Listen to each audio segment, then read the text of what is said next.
my book, Not in God's Name, is a protest against those who hate in the name of the God of love, kill in the name of the God of life, wage war in the name of the God of peace, and practice cruelty in the name of the God of compassion.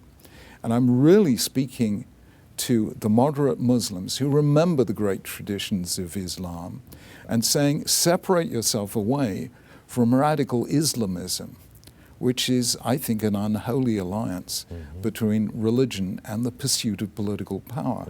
Those two things are very separate, and you bring them together, they're an explosive mixture. It's deadly, no matter what the religion is. You combine political power and religion. I don't care what religion it is. It's deadly every single time. So, Rabbi, it is deadly every single time, and Jews have been there and Christians have been there, and we've come through the other side and realized this is not the way. So, Rabbi, what do we do to bring people together? Because there is true growing hatred, distrust, and I fear a feeling of vengeance on all fronts. How do we get past this?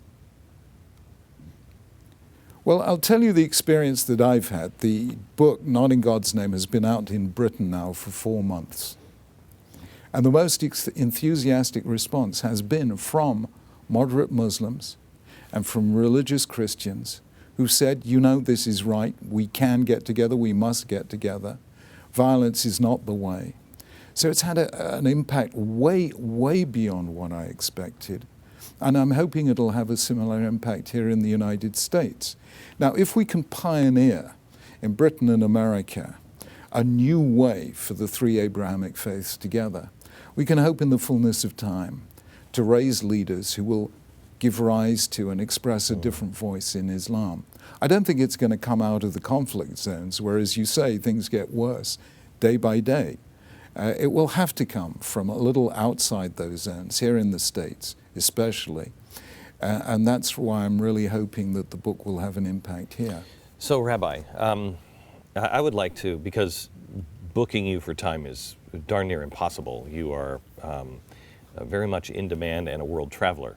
But I would like to see if we can get together, and I'd like to do two things with you. I'd like to try to get the moderate leaders of Islam and Christianity with you, maybe perhaps in our studio, and do a round table that is, you know, how long it lasts I don't know, but actually get them together and talk about it, because I know some of the moderates here in America, Muslims, that are not being heard, not being listened to, and they need to have a voice.